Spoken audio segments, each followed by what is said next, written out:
everybody, my name is Colin McEvers. Welcome back to Bridging the Gap. I'm going to do a quick disclaimer. Everything that we say is not the opinion, not necessarily the opinion or the viewpoint of PAC 14. We are local producers. Today I have a special guest on. We have Councilwoman April Jackson. Hello, how are you today? Fine, and you? I'm doing pretty good. Fine, and you? Doing pretty good. So you've been on the City Council at Salisbury for how long? 10 years in November. 10 years. 10 years, yeah, in November. So that makes you the longest serving council Longest tenure person. one with the ones that we have right now. Yes, I am the longest tenure one. Wow. Okay. That's a while. So you ran what in 2015 or 2016? Yes, 2015. Okay, I see.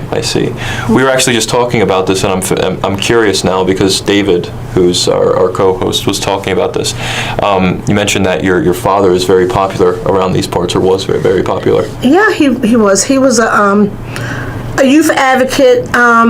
He had track teams that we traveled to all 50 states. He was the first African American football coach at the Salvation Army.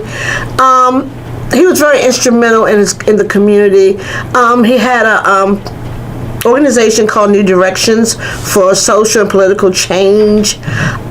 He sued the city, I think in 84, if I'm not mistaken. I think it was like 83, 84. I'm not for sure the year, with redistricting. So we could get an African American in place because we never had the opportunity to get an African American seated on either council. So he did that, and he did win his case. Yes. Wow, that's incredible. Was that at the county level or like the city level? It was at the city level. I think it was at all levels because before we never had one. So I think it was for everybody. But he actually sued the city. So I think when he sued the city, the county kind of ran its course as well. And he did make sure that we did get an African American in seat. Yeah. That's awesome. To represent our communities. That's wonderful. Actually, that reminds me of the recent case that's been brought up with the county, Wycomico County, with the NAACP and how we're going to be having 2 new districts. Yes. What are your thoughts on that? We do need it. We need more representation, and we need more impartial representation. We need people to represent their communities and represent their communities well and represent a larger area. So it is more than enough for us to have more than just the 5 that we have, and 2 more on. It gives us strength in the in the county government. I see.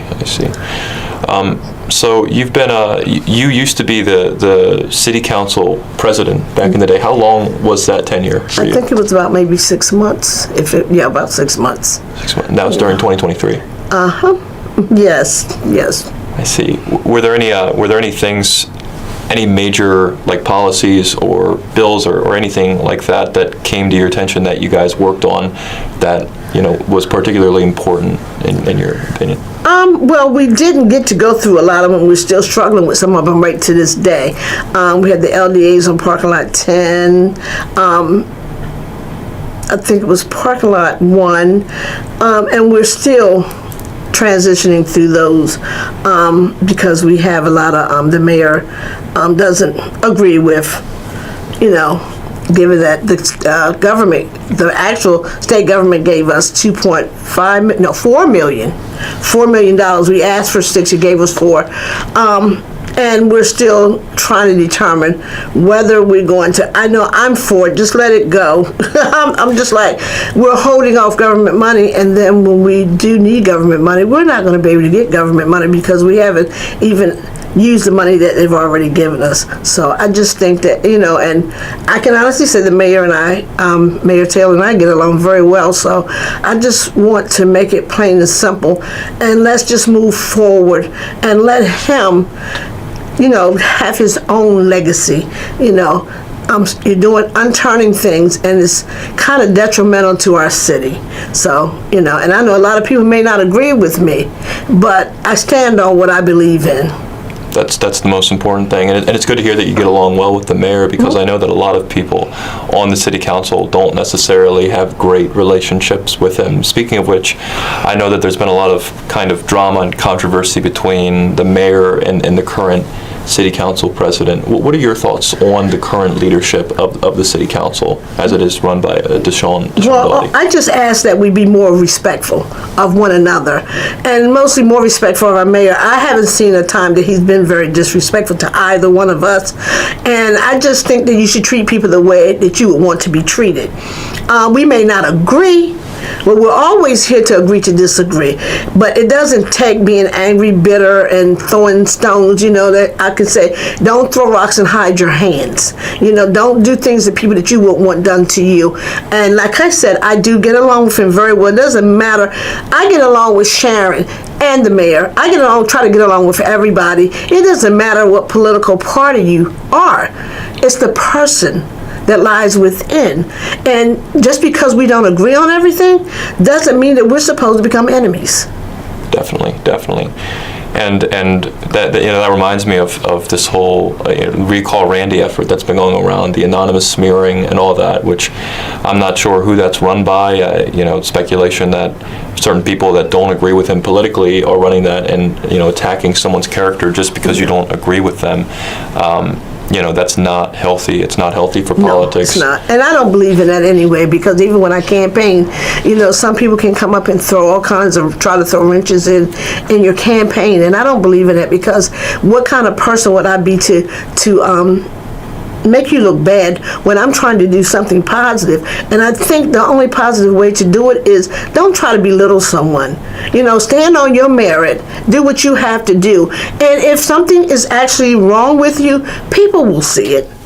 You just can't take and just run people down. I'm gonna tell you, I don't like it. Even in some of our debates and forums, I just didn't believe in that, and that's not what we're here for. We're here to support our citizens in our city, and we're representations of our city. And if our children see us, and if other people see us, I'm gonna say it, acting like heathens, what are they supposed to expect from us? The change has to come within us, because we're the ones representing. So I just believe in not bashing people. I don't really want to say anything bad about anybody, because somebody could say something bad about me. Not that I have any hidden treasures, because I'll tell you about myself. I'll take my skeletons out of the closet and I will express them and let you know what they are. But just because you don't like somebody, don't try to defame anybody.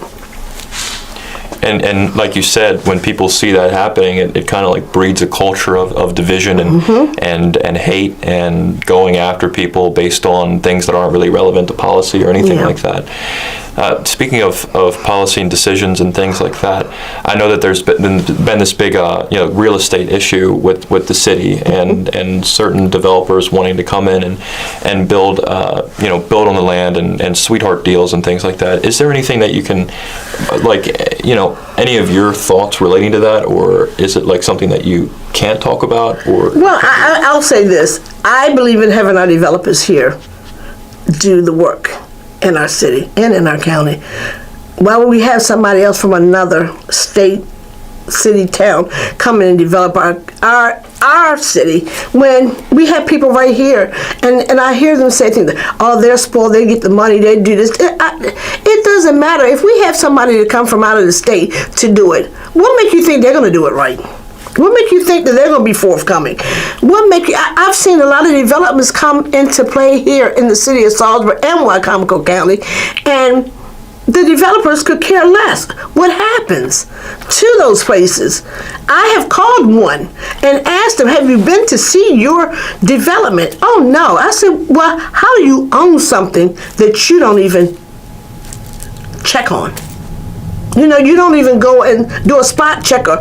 Okay, let's see how this is going. You're going by something somebody else says, but your place is a mess. It's a wreck. And I just believe that if we have somebody here, or if we decide to bring other people in, we need to keep their feet planted to the ground. We need to put laws into place where they just can't come in and do anything else, and they have to own this property for so many years before they can even sell to somebody else. We need the laws where they come in and they build so many affordable housing units in these places. You know, I mean, what they're saying now is affordable. To me, is not even affordable anymore, because now they have tax credit housing. Okay, tax credit housing puts you in a position where you're either you make too much or you don't make enough. So we still have a dilemma. So with the housing and with the developments that are going on right now, all I'm asking is that, and I know this goes higher than here, it goes to the state, but we need to impose something that says and requires, when they come in to build, if you're building 75 units, at least 10 of them need to be affordable. That's how I feel. So if we're going to allow our developers here in Salisbury, I don't understand. I would rather this money go to somebody here than go to somebody in a whole nother state. I can remember being on the county council and planning and zoning, planning and zoning, not county council, planning and zoning, and you got people coming from Florida, West Palm Beach, Florida, developing here. So I'm like, how? When we have developers here, and they're saying they're being greedy. No, they're not being greedy. But what I will say, I would love to see more minorities in the development business, because we do have them. We do have them, and they get passed over. So that's another subject for me, is having our diverse community, our diverse developers come into play as well.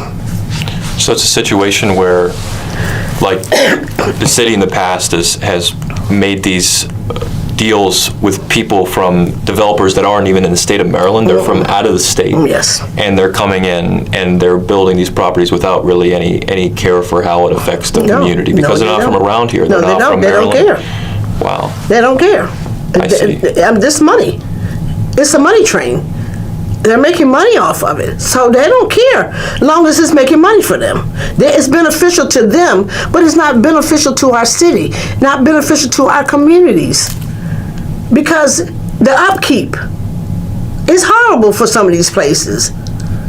It's horrible. It's deplorable. Some of these places that they have, and it's very few of them. Now, I can say it's very few. I wouldn't want to live in them. I wouldn't. I really wouldn't want to live in them. And I get heartbroken seeing other people living under these conditions. I see. From the discussions that you've had on the city council, like public meetings, public work sessions, things like that, would you say that other people on the city council share your viewpoint, or is it mostly a case where some people, some of the individuals on the council want these developers from out of state to come in and to build without really providing much of a compensation for the city, for the community? Well, I can actually say most of the city council actually has the same train of thought that I have. I can say that they do believe that the developers that are right here should be first and foremost, but I do believe also in the diverse developers and people of color getting these contracts as well. But other than, I think we all on the same boat. I think we all are, maybe one or two, but I think we're all, facing the same dilemma and going the same way. I see. Yeah. I see. There's another thing, actually, that I recently heard about that I don't really know all the information about some kind of state law being considered or passed that would, at the state level in Maryland, that would allow for developers to simply do an appeal to a state board, as opposed to going through like city government and local government to build properties in these communities. So instead of going through that red tape of actually being reviewed by city governments and people that know their communities, it's instead going to be a state process. Is this the case? Could you elaborate if you know anything? I have heard, and it's a possibility that it could be coming down the pipeline. But most of the times when we do these big developments, government does give us money, and they give us quite a bit of money. So I feel as though that they should have some say in the development and how it takes place. Now, not all the time, but some of the time it's according to what's being developed and for them to govern it. And I do think the city should have a point, and we should all sit down and talk about these things. Even the state government and the city government should all sit down and express their concerns. And even the community, when we do things, the community should be involved. at every point, because this is what affects the community and our city. So when when the state government comes in, when the city government comes in, the communities come in, the residents of the city that we represent should be there to hear what is going on and not be taken by an element of surprise. So if the state's doing it, and I have heard that they're going to start implementing a lot of things and putting it in state law, I agree as long as it's done in decency and in order. And as long as there's like conjunction, Yes. like between the two. Yes. If it's just something that's done entirely by the state and there's no oversight by city government or No, local we government. should all be on the same accord. We should be all talking to one another and trying to make sure that things are right, because you living in the state, you're across the bridge, and you can't possibly tell us what's going on here like we know what's going on. So we need to, like, this is why I say you have to bring in the community, because the community, the city, the residents know what is most needed, and the city government knows what is best needed for our citizens. Certainly, certainly. I actually wanted to ask you about something. One of your colleagues on the city council is running for county executive, Michelle Gregory, and I know that you've served with her. I don't know how long she's been in there for, maybe like a couple years or so. She's been 6 years, I think. 6 years. 6 to 7 years. Okay, so you've been working together for a while. In your opinion, and with the amount of time that you've had to work with her, do you think she's qualified to become the county executive for Wicomico County? I can say Michelle is knowledgeable about a lot of things, but this is me. Yes, of course. I don't think that she's ready. This is just my spin on things. I don't think she's ready for it, but who am I? Who am I? Exactly. It's just like asking your, because you have the most experience out of anyone on the city I can council. tell you she's very knowledgeable, but I don't really think she's ready for that position right now. I don't. I really don't. I don't. But that's just me. Yeah, I've been keeping attuned to certain things, and she's having these kind of Facebook social media battles and wars with different people in the community that aren't necessarily elected officials, and it's definitely been interesting to watch. That's all I'll say on that. This is what I say about in politics. You have to know when to hold them and know when to fold them. Just because somebody says something about you doesn't mean that you have to do a rebuttal. Sometimes it's just best to sit back and don't say anything, because when you say something, then it explodes and becomes something lower. It's like a little bump that becomes a sore. I can't see myself going back and forth with somebody on Facebook. Now, I know I had made a statement one time about Trump, but I apologize because of the language that I use, but I didn't apologize for what I said to him, about him. But we have to be very cautious about what we do sitting in these positions. Very cautious. Because people are watching us, and it could impede your candidacy, because people seeing this and they're not too happy about it, Definitely, and the more power you have, the more responsibility you have, and the more mature you should be. And people are going to come for you. People are going to come to you. They're going to say things to you. They're going to tell you they hate. I was sitting in the city council, and the woman just reamed me up one side and down the other. Had another gentleman come in when I was the president and reamed me up, and then I just looked at him like, okay, that's your view. That's your view. I can't get mad because you feel like that. Exactly. And the last thing I'll say on Miss Gregory running is, this actually, in regards to Facebook posts and social media stuff that's slightly immature, there was a particular thing that was shared relating to her. And I think it was her daughter, who's an adult, by the way. I believe her daughter is, a full-grown adult, posted like a meme, like, I know how to deal with them with a person with like a gun or like a meme. And then she responded with like another meme with the person with the gun. So then people started criticizing her for that, because they're like, okay, it's a joke, but it's kind of immature and there's a lot of political violence going on. And then she got butthurt because they criticized her. She was like, keep my daughter out of it. Well, her daughter is a an adult. I mean, just like if my mother were going through something and she were an elected official, she's not involved in politics at all, really, and I made like some kind of weird comment or whatever, that would be totally my, fault, because I'm an adult. I tell my kids all the time when people say things to me, don't you say one word. Don't do it, because it reflects on me. So don't do it, because they want to too sometimes. They want to protect their mommy. And I understand that full-heartedly, but we have to be cautious. And we have to prepare our children and our family members. This is something that we took on. And these are the things that are going to happen. So we have to be prepared for them. And we have to be ready to confront it in a political, but in a decent manner. We just can't be visual and vicious with people. And I saw the post, and I didn't see the post because I don't really, when it comes to stuff like that, I try to go over and just keep right on going through it. But Michelle has done some horrible things to me too. She texted me one time about 25 texts, and she was very, very rude to me. Very, very, very, very obnoxiously rude to me.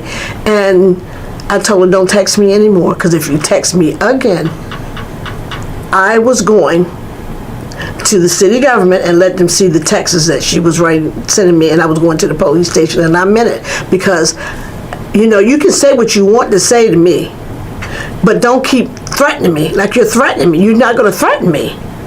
So, and that kind of stemmed me off from really having a rapport with her like I used to, because of that. Because when she did that to me, it set me in a whole different space.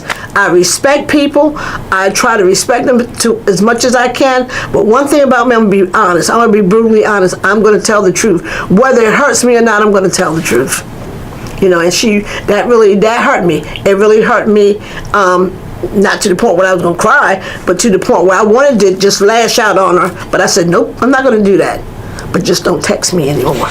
I'm very sorry to hear that. It's ridiculous that people that are supposed to be your colleagues that are working together on improving a city will go after you just for differences in opinion. And speaking of which, I'll actually ask my last question. What do you think it is? What do you think the most important thing the city council and city government can do for Salisbury as a town is at this current time, in this current period? We need to create more for our young adults and for our youth. I'm very adamant about the youth. But if we want our young people to stay here, we have to give our young people something to stay here for.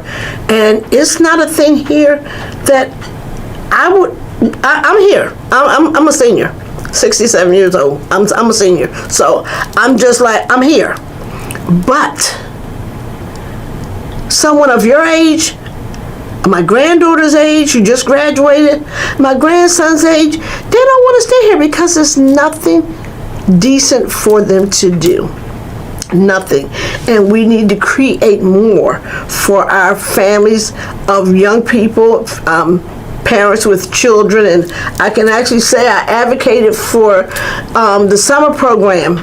And it was very successful at the electricity program during the summer. And I'm going to advocate for more program to come in. And we're working on the West Salisbury Community Center too. And I want that to take place within the next year. But that will be things that it's not going to be a youth center. It's a community center, so everybody will be able to access it, utilize it, and do whatever. But here we need more for our young people. They say this is a retirement city. Well, it's not all a retirement city, and we have to realize that we still have families here with children. We have to realize we still have young adults here. We have to realize we have college students here, and we have to make things perfect and safe for them all. Well, thank you very much. I really appreciate this.